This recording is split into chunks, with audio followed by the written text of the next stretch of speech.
there are a lot of elements that I think people just pick up from when they were coached. And I think reflecting, it really is a balance. Some of that is good. Some of that pushing and focus, like, oh, pushing to overcome fear, pushing kids because you know they can do something and wanting them to do it. There's something to that. And I do have really high standards for my gymnasts. My gymnast would say, like, you always had you held us to the highest standard, but you also helped us get there. And I think it's a balance. It's a balance. And you'll find, every coach is different, and they have to, and it's an evolution. Coaches typically aren't the same. They evolve as well. But my concern would always be causing harm. I don't want to cause harm. I want to help teach kids when they, at the end of the day, what I realize is all the kids who now, they're not kids, they're married, they have children of their own, and they contact me. It's never the skills that they remember. They don't remember the skills. They remember how I made them feel. And that's what carries them through their lives. I mean, coaches spend more time with kids than they spend with their own parents. And it's a huge obligation. It's a huge obligation. You're helping shape that child. So I guess, I will say I haven't always done the best job, and I learn every day. Oh man, I made that mistake. Oh God, I shouldn't have done that. But it is about learning for me as well. And it is for me of taking a failure and turning it into positive something, right? Where I can turn it around and remind myself, okay, we're not, you got to not do that. You got to be careful about that. And that just adds to my knowledge base and makes me better the next time. Yeah. I think what you're saying, you really hit the nail on the head for me. Like when you talked about how the gymnasts that reach out to you later talk about how you made them feel, because that maybe really is the missing component in this world of gymnastics that people don't talk about as much, the emotional aspect. And when you said, why do people, what are, there are good reasons to stop doing gymnastics, and then there are like the ones that you never want to, out of fear or because of this or that. And yeah, I think in the world of adult gymnastics especially, like all these barriers or lack of training time, lack of access, gyms that won't even let adults train because of insurance issues, that is like the most taxing part that I feel like for me, like being made to feel like you're wanting to do gymnastics, who cares? Yeah. That's how I kind of was made to feel like when I was too old to be moved on to team. Like your passion doesn't matter. Your willingness to do like all the conditioning, all the training, whatever we tell you, doesn't matter. Like you don't matter. And yeah, just the like yeah, that's personally for me why, like I haven't really, I think I've taken one gymnastics class in the last 5 years. Wow. I have a literal gymnastics podcast that I spend hours on every week. And I mean, I might do some stuff at home, but like I know myself well enough to know that I shouldn't try to teach myself anything. Been there, done that, got injured. So yeah, like I still like I'm tired of the emotional aspect of going and feeling like, okay, well, I can go on bars, but I have to be mindful if one of the team kids wants to do bars, they will always like take precedent. Even if it's like 8:30 in the evening, it's it's the end of their workout, it's the start of the adult class. But still, like if somebody sticks around and wants to use it, their needs are more important than ours. Well, and that's actually funny that you say that. Our gym, We don't do that. In fact, our gym, our class kids have priority over team. Wow. For equipment. So we want the kid. I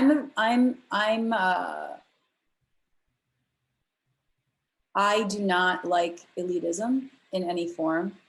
I do not want to provide a platform where someone thinks that they're better than anyone else.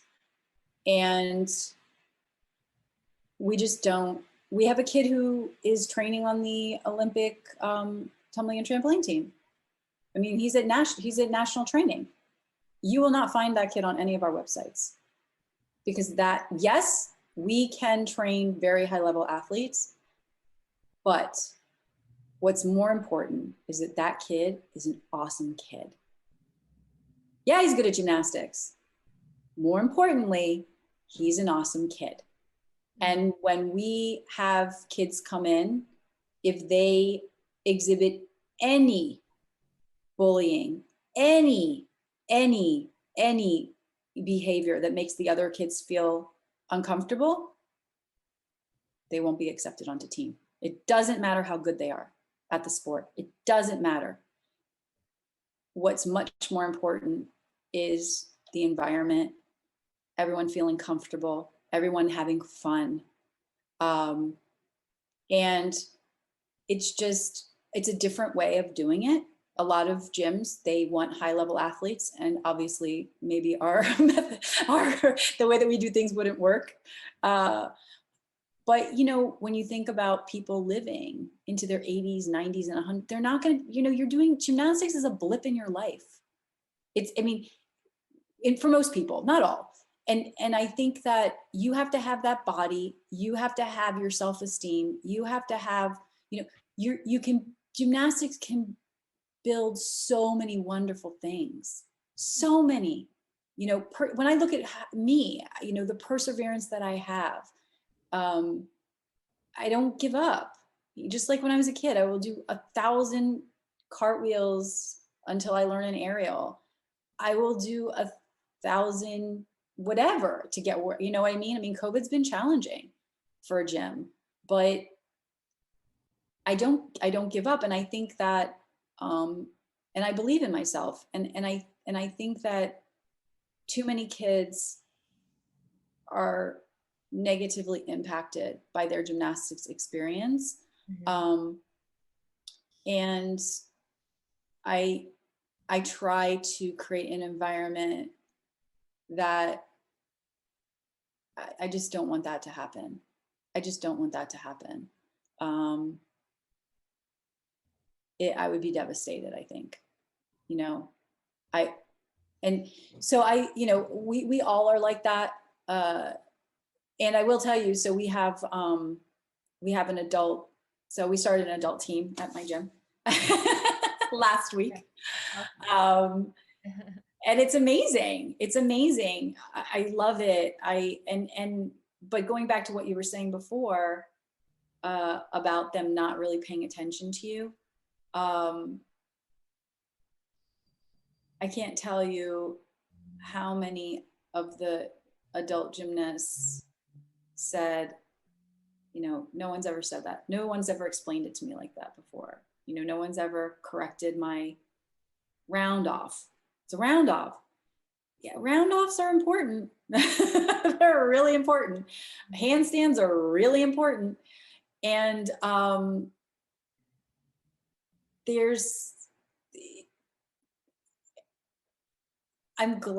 so glad that I can help. But it is a little sad that they just haven't gotten that level of attention. For someone who wants something so badly, it shouldn't be ignored. Mm-hmm. If you have knowledge that can help someone, why wouldn't you give it? And you're watching them struggle time and time again and figure it out by themselves. I mean, I don't know. And it's hard for some people to accept when I'm like, okay, I want you to change this and change that. And they're just like, I've been doing the same skill for 3 years and no one's ever said it's wrong. And then you can tell in their mindset, okay, but it's not about being wrong. Like for me, I'm like, it's not about being wrong. It's about making it more technically correct, which will then make the next skill easier for you.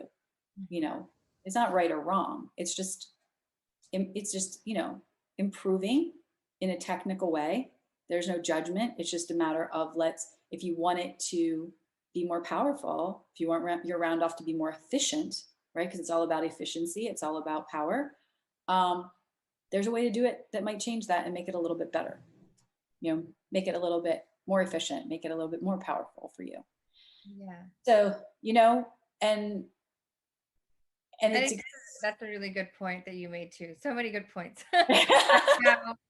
It's not about you're being wrong, because I think like as it's somewhat human nature as adults to think about like the sunk costs, how much time we put into something, how many times we've tried, instead of like and I'm telling this because I need to hear it, but it's like let's not focus on all the effort up until now. Maybe it was all like misguided and done incorrectly. It doesn't matter. Like focusing on that really doesn't do any good. And like you said, it's not about being wrong and like the way I look at it, it's like, you know, it's not about the ego at all. It's about, you know, if you love gymnastics and you're here and you have a wonderful coach like Michelle who can tell you and show you like, you know, everything that you see and understand, and like the fact that you believe in your athletes, like you don't like, in spite of anything that other people might like, a lot of coaches feel like they can believe in athletes if they're the right body type, if they meet this criteria, if they're strong enough on a certain day, on a certain like drill. But like I love how it seems like you just believe in people, period. Well, I do, because I think that gymnastics, it's not something that is only for a certain group of people. It's for everybody. Everybody can do it. But you have to have the drive, like anything else. So you don't have to be gifted. You don't have to be naturally talented, athletic. You don't have to have any of those things. All of that can be built. And the woman in the adult class, yesterday was the third lesson. The first one, she was doing a kip. She's strong enough because she pulled out a kip. When she first came in, I said, well, what can I do to help you on bars? And she's like, she said she wanted to get a higher cast.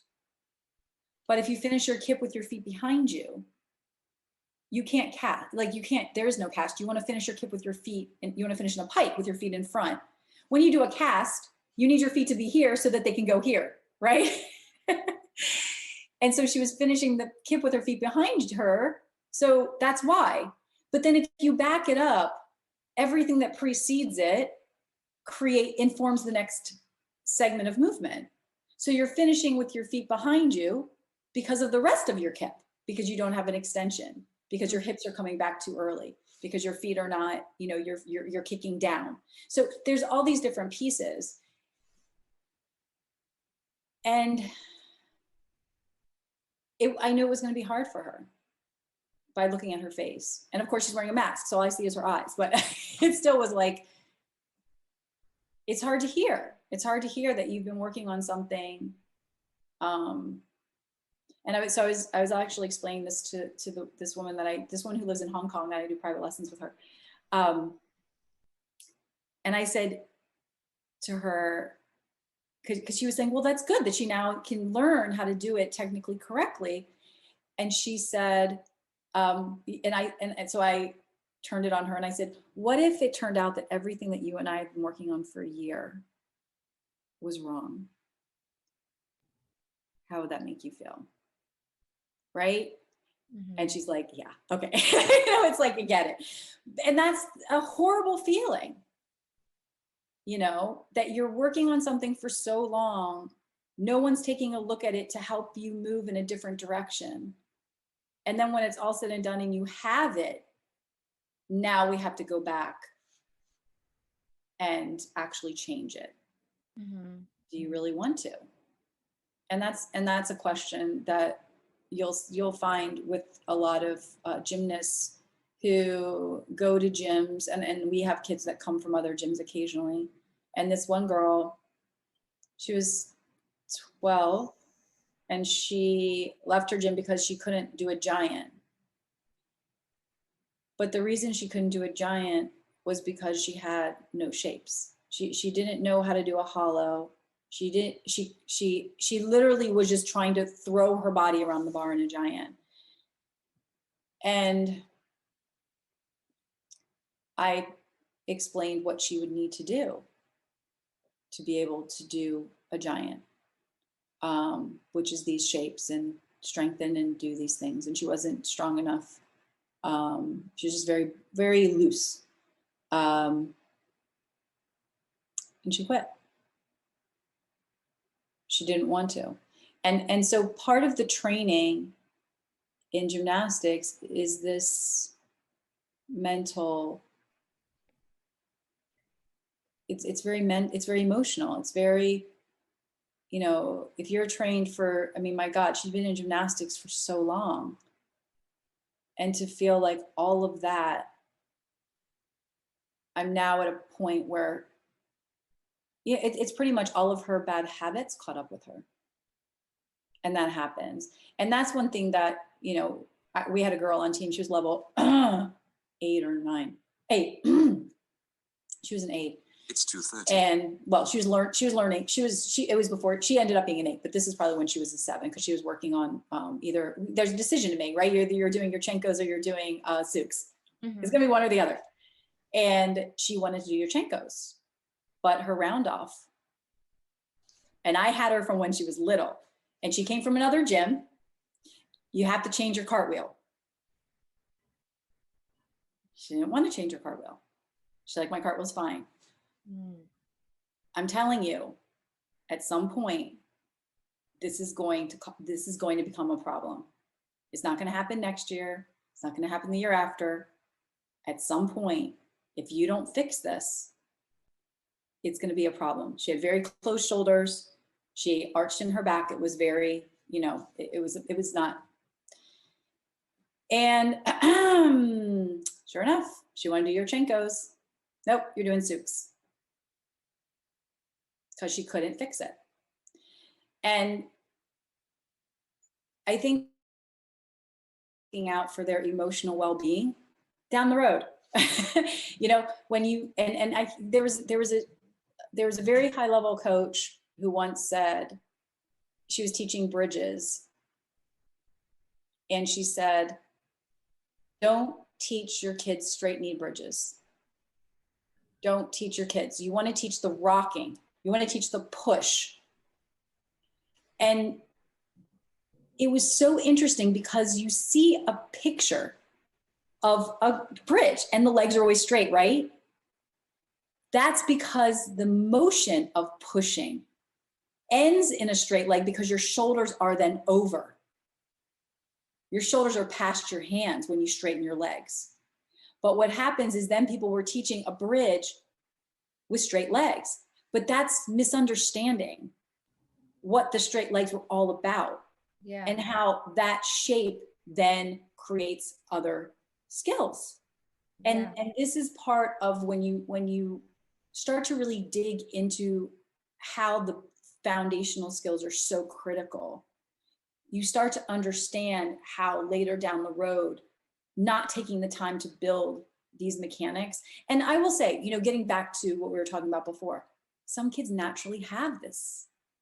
They naturally have flexible shoulders. They naturally have a beautiful handstand. They naturally have this ability. It's for the kids who don't. Mm-hmm. And that's where you start to lose. Kids start to have to work so hard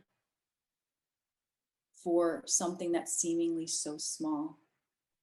And that's where you're getting discouragement. You're getting, you know, frustration. You're getting all of these things that you can prevent.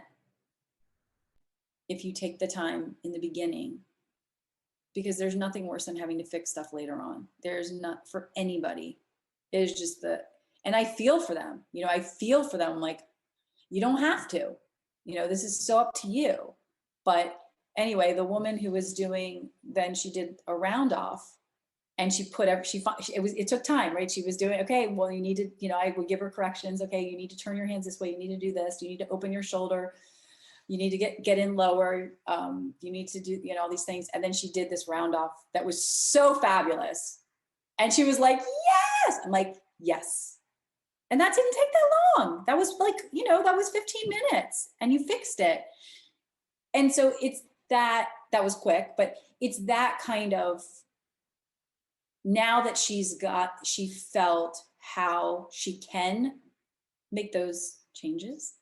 I think she's going to be more, that's going to be good. It's a great experience, so that now I think she's going to be eager to want to do that and continue.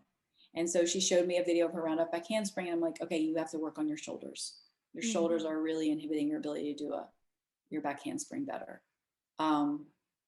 So yeah, the adult team is really coming along. These are some of the, pieces of it though, that you have to contend with exactly as you're saying, because if you come from a experience of not really being, no one really paying attention to you, and then you get used to that, and then you have someone coming in saying, you got to change this and this and this and this and this. And they're like, what? No, I don't, like, oh man, I don't want to have to do all that. But anyway, so. Yeah. Wow. I want to ask you about the adult team, because I do remember you saying when we spoke previously that you have a class for basically like super beginners and then a little bit more advanced. And you did say that in the first 2 years when you work with the team, you don't even work on skills, that there are shapes and movements and flexibility that are more important. And you've touched a little bit on that, but can you I'm really curious about what that would look like. And and I have always considered myself now more of an intermediate gymnast. And after this conversation, I'm like, I think I actually would probably need to be an absolute beginner again. Because I never got that training. There's so many things that I feel like when I try to tack on things, it turned out that I had learned, like, there are two ways that skills have been taught: the right way, and then the way where you learn the skill, but then you didn't learn it technically well enough to ever add anything on top of that. Mm-hmm. Anyway, so I'm curious about, you talked about 2 years of shapes and basics. Like, can you talk a little bit about what you mean? Sure. Yeah. So we, in our developmental program, and this is how I coach, it's harder with older kids because they always want to be doing skills, but it's a process where you dabble. But to teach, for example, I don't teach round offs until much later. And what I'll do, I actually build, I like to build a gymnast. So if they do a handstand and their shoulders are closed, meaning their shoulders are like this, they need to be open. You want this straight line. So you have to assess whether it's a strength issue, a flexibility issue, or a fear issue. It could be one of those three. If it's a flexibility issue, why are we doing it if you don't have the range of motion to do it properly? Right? You can do 1,000 handstands. How is it going to get better if your shoulders aren't open? Because you can't. So this is where this philosophy comes from.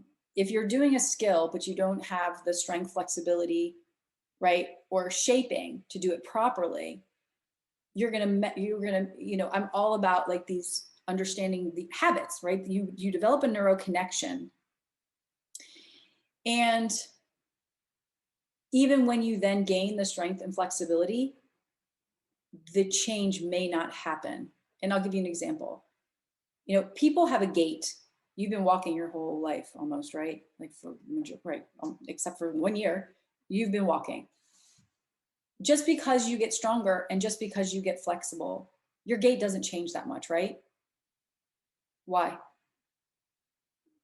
If you're stronger, if you're more flexible, it doesn't change. Why is that? Because your mind, you already have very strong neuro connections for your gait. Okay. Okay. Same with gymnastics movement. If you do 1,000 cartwheels, and the cartwheel is closed shoulders, archy back, what makes you think when you actually can open your shoulders and you strengthen your core so that you can do a straight handstand, what makes you think that that cartwheel is going to change? It's going to be hard. And there are people that change very easily. They can wrap their brain around it and they can make their body do something very different. Other people, I'll give you an example. I was doing a back tuck clinic at a cheer gym. And they do back tucks like back handsprings at this gym. They just do a back tuck. No set, no nothing. So the kids who had done back tucks, we went through I have this whole process of teaching a back tuck. That's actually not hard. First, you learn a block. I teach the mechanics. I explain it. You have to block, and then you're rotating around your shoulders, right? When you flip back like this, you're rotating around your hips. You want to rotate up and around your shoulders. So you block, and your hips come forward a little bit, like as if imagine if you're hanging on a bar. If you want your legs to do a tuck up, you would open your hips, right? You would swing your heels back, and then you would roll up. That would make it easier than just hanging and lifting, right? So you basically do the same exact process, like that exact technique, but standing. So you push your hips open and that facilitates a rotation, okay? And then you use your lats and you pull your body up and over, okay? So we went through all of it. The kids that had done back tucks before basically taught themselves. No change. No. And I could have them do that drill 1,000 times. But what was more ingrained was the way they've always been doing it. But I get a beginner. Have you ever done a back tuck? No? Ho-ho! Perfect. All right. Awesome. They had nothing that they had nothing to rely on. They had no understanding other than what I taught them. So because of that, when kids come in, I want them to be able to show me a straight body handstand. They have to be able to be straight. They have to be able to do a tight arch, which is like an arch. They need to be able to do a hollow properly. They need to have handstand? No. Just show me. Okay. Yeah. So they could do a tight arch this way, hanging on a bar. They need to be a tight arch or doing a Superman shape. Okay. Hollow with their back on the floor. But then also in a handstand. So so these are the shapes that they need to know: tight arch, hollow, bridge. And you see a bridge with shoulders over, because a walkover is simply a transfer of weight. So if, what I tell them, I'm like, your shoulders are like a bowling ball on a stick. So you have the stick and you have a bowling ball. If your bowling ball is here, which way are you going to go? If the bowling ball is this way, which way are you going to go? So when you do a bridge, if your shoulders aren't past your hands, you're not going to be able to do it. I can tell by a bridge whether someone's going to be able to do their kick over. Because if their shoulders can't get over, you're not going to be able. We have this thing called gravity. I'm like, guys, gravity, it's pulling you down. So here, which way are you falling? Maybe you can balance, but the second that you go one way or the other, you're falling that direction. No different in gymnastics. Gymnastics uses gravity all the time. all the time. Centrifugal force, grab all these fabulous physics things. Mm-hmm. And teaching these shapes then allows me to say, okay, when I'm teaching a giant, you have the straight, you have the hollow, you have the tight arch. Now this is what we're doing. I need you to think about all of these shapes. And I do private lessons with a girl who goes to another gym. And they don't, this is just their style. They don't really teach. They let the kids come in and they'll say, okay, do you want to do giants today? And then they'll say, okay, we'll get on the strap bar and just play with it, kind of figure it out. You know what? That works sometimes. You'll have the kids, the really talented kids will absolutely figure it out. 100%. It doesn't work for all. So I taught, so with her, she was weak in a lot of different shapes. So we went through the shapes and her giant was great. Her giant was beautiful. And then she went to her gym and they were like, okay, guys, do it like her. And it's like, you could just teach the shapes. It's pretty easy. But every gym, I don't want to talk poorly about it. Everyone has a different way of doing things. So, it just for me, and there also is a detriment to the way that I do things because, you do need to get on a bar and you do need to actually do the skill. And so when my brother and I used to coach together, he's on one side and I would pick off the kids and take them and work on what they needed. So if I'm watching a cast handstand and they're not doing it properly, I'll take them down and start working on different drills and skills that they need to be able to do that. But yeah, I mean, it really is important to teach the shapes, and splits are so important. They're such a critical component of movement. In a cartwheel, you go through all 3 splits. And if you can't do your splits, it's going to be a challenge. If you don't have a pike flexibility, a cartwheel is going to be a challenge without pike flexibility. I have a girl, she can barely bend over and she can't bend over and touch the floor with her leg straight. So then she's going to try a cartwheel and put her hands on the floor where she has no flexibility. She can't straighten her legs when she does a cartwheel because she just doesn't have the flexibility for it. So, it's a very, it's like a prep, it's like a lot of preparation, the way that I like to do it. But there's a reason for it.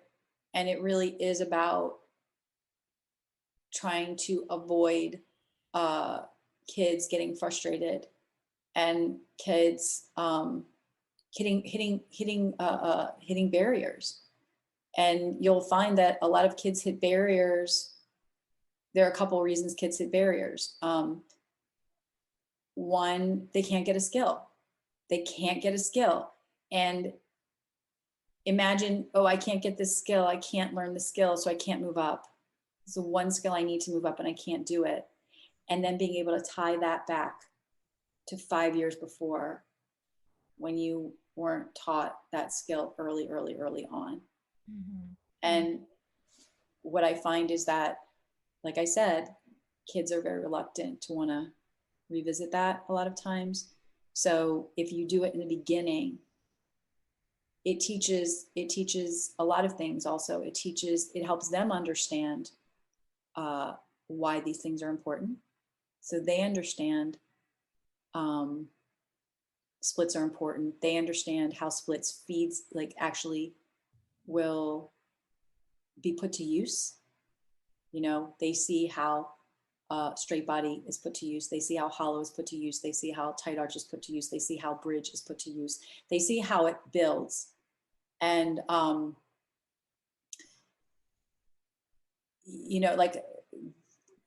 I see a lot of, even in the adult class right now, there are people with flexibility limitations that they're going to need to work on. Mm-hmm. Because if you come to me and you want to do back handsprings, but your shoulders don't open,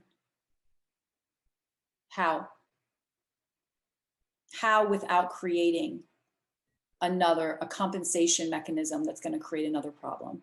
Are you going to use your back Are you going to bend your lower back and hinge in your lower back and have back problems? Is that worth it? No. So we need to work on your upper thoracic spine mobility. We need to work on your shoulder flexibility.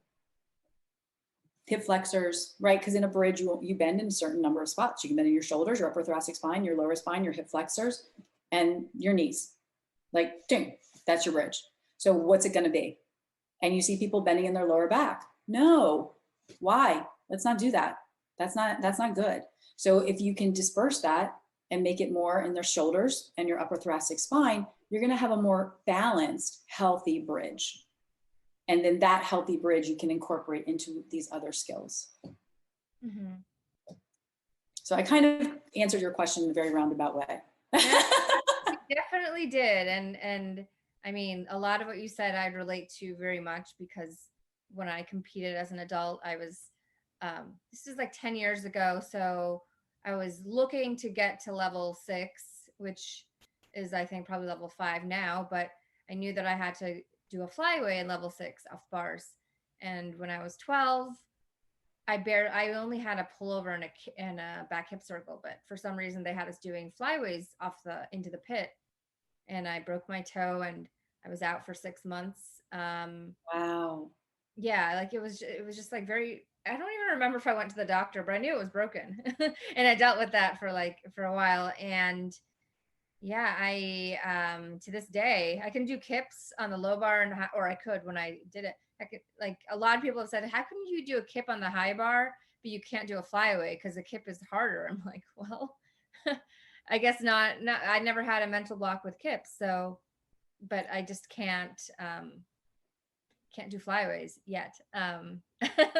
Yeah. So, yeah, like, and if you had told me at the time, and I did quit because for other reasons as an adult, 10 years ago. But if you had told me that I needed to revisit and then spend a lot of time on how to learn the flyaway correctly, one, I don't know if I would have been okay with that and willing and really emotionally able to say, yes, I'll relearn it. And two, honestly, I don't know if the coaches at that gym were equipped to do that, because they were dealing with 11 and 12-year-olds than me, the lone 26-year-old in the mix. So they just didn't, like, they didn't have the resources necessarily to spend. And yeah, so I think, everything you said, it really, like, you talked about how in that example of shoulder flexibility for back handsprings, or you can compensate, which isn't a good thing. And that, I mean, it just calls to mind, like, why do people compensate? It's when they're lacking, or when there's a need. I'm saying this like not the way let me I need to rephrase that. I don't know what I was trying to say. Basically, yeah, like people compensate in order to, when they're ignoring something else, in a sense, and that catches up with you at some point. And I think that what I find interesting and sometimes kind of frustrating is that there seems to be focus on, okay, do a bridge. And to your point, if they are compensating by using only their lower back, we need to do a better job as coaches of saying, okay, your shoulder flexibility, you need to work on that. So what I'll do is I'll have kids elevate their feet when they work on bridges, because that takes all the pressure off of their lower back and forces them to just work on their shoulders. So we do bridges. I don't even do bridges on the floor first. I do bridges with feet elevated first, because I want them to work on their shoulders and their upper thoracic spine mobility first.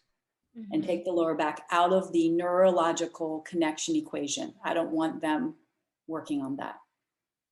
I want them to feel their shoulders and their upper back when they're doing a bridge first. Mm-hmm.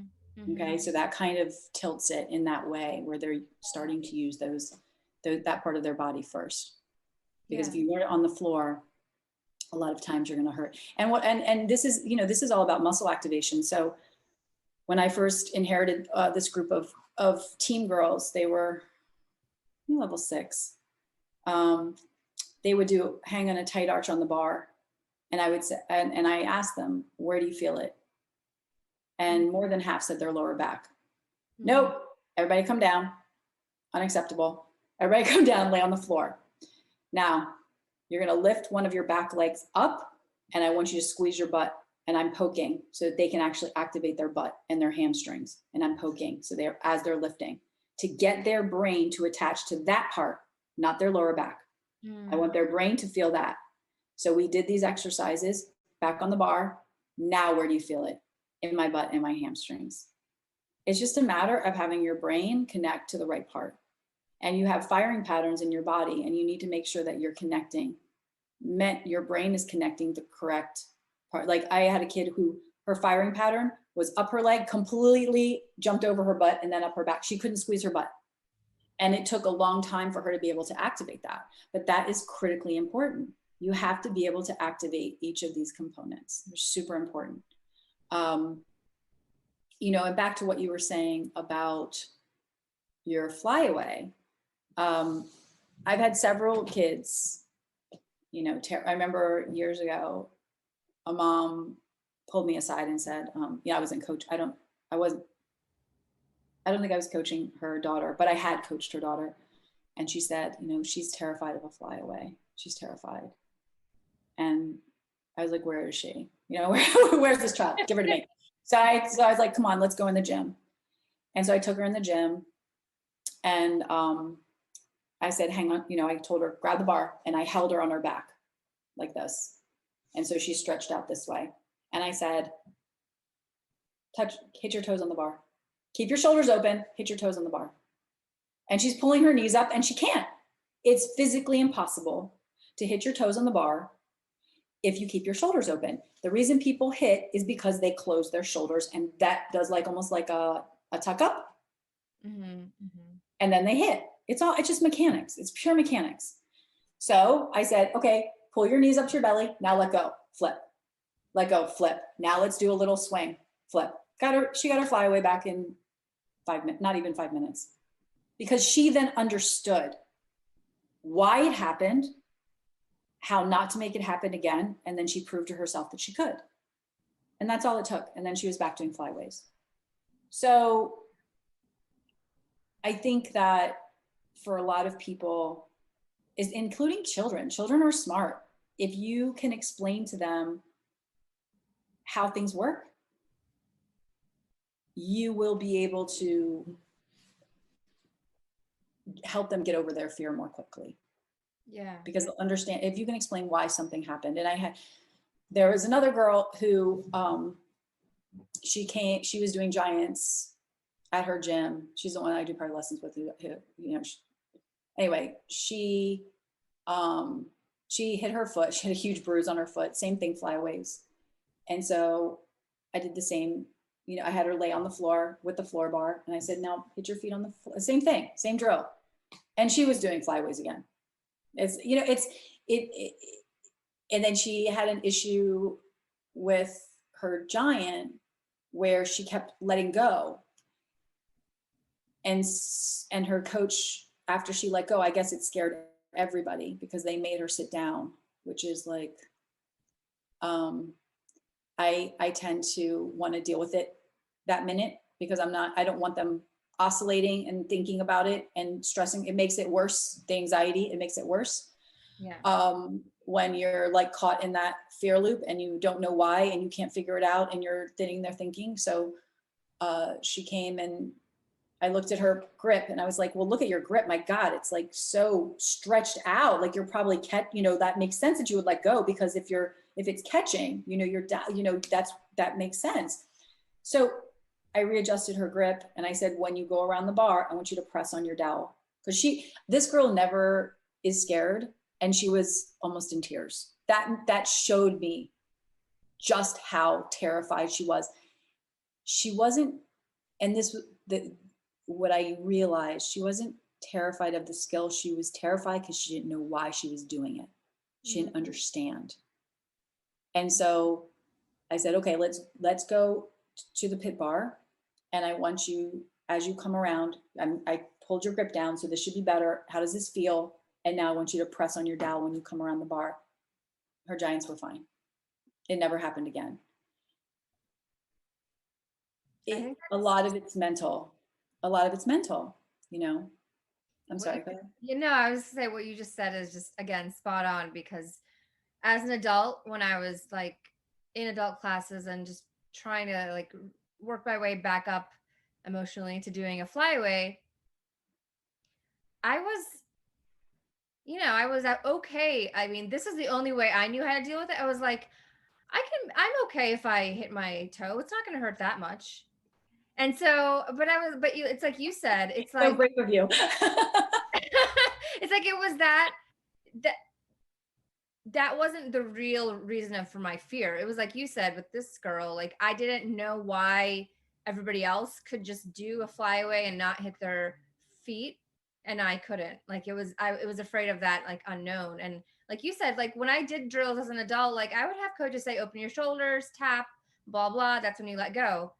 So I knew intellectually like what I was supposed to do, but until you told it to me, I didn't realize that, oh, the way Michelle described it, that's why I hit it, because my shoulders weren't open. I knew I was supposed to get there and I wasn't quite doing it, but I didn't know that that is the reason why. So maybe that is the thing I need to, that's the thing that I need. I just need to do drills that isolate like my shoulders being open. I'm not saying just as in like, that's like, no, that's literally it. And you're, and you just exactly hit it on the head with your response, which is the way that kids respond, which is, oh, fear is no longer what I'm thinking about. Now I'm thinking about how I need to do it.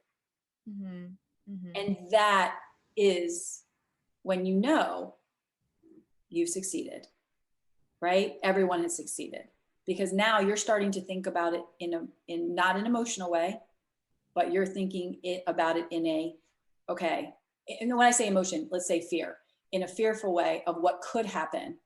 Instead, you're focused on what you need to do, mm-hmm. right? To do it correctly. And that is what I see as success. It is really shifting the way that people perceive fearful experiences and how they recover. Yeah. And how they can shift from that fear. And, I'm working with this, like I said, there's a couple in Hong Kong that I work with, and they have access to a gym. She owns a gym. And I've been amazed at the change in the way that he in particular has just done an amazing job at overcoming his fear. He used to balk all the time. And that's one thing that I do not tolerate. It's so dangerous to balk. And it really is a success for me. I don't care about the skill. Are you able to think in a way where you're not beating yourself up, where you're really not thinking in the negative, but you've shifted, and now you have the tools, and you just know everything is just data. That's all it is. All right. I'm telling you, you need to do this and this and this, and this is why. This is going to create this. This is going to create this. Because one time he said something like, oh gosh, I can't remember what it was. It was like something like, oh, that just happened. I can't believe that happened. Wait a minute. What do you mean that happened? No, you didn't jump.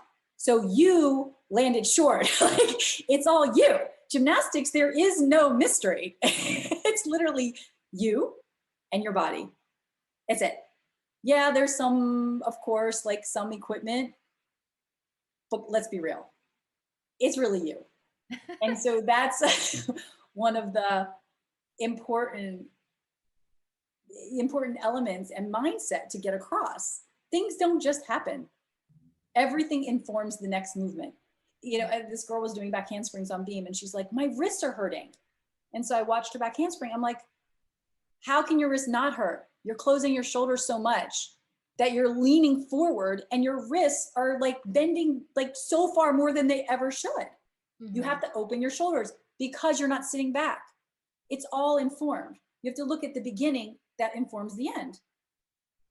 And so if you can look at it and say, look, the reason your wrists are hurting is you're not sitting back. She's like, what? Like, yeah, sit back and you will not hurt your wrists anymore because your shoulders will have time to get open and then you won't be so heavy on your wrists. And so it's these sorts of things where, you know, in gymnastics, it's very much, you know, nothing happens in a vacuum. And so understanding the process and explaining, I want the kids to understand the process. And I want all of anyone who takes I want to have them understand, because it takes away the fear when you can point to something and say, I didn't do this, and that's why the outcome was this. Yeah. It's not a surprise. Yeah. Right? And you can, all of that is fixable. Every single part is fixable. That's awesome. I think we'll end on that very optimistic, positive, which I love. You know, you are just, you know, proof that the right coach makes all the difference. So. Thank you. It's hard.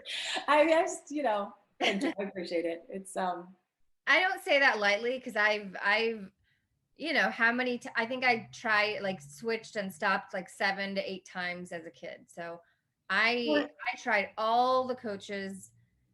Some were good and just some were just like, you know, like, unfortunately they just didn't teach all that often. So, you know, it's just, so I know like how like in my experience, like,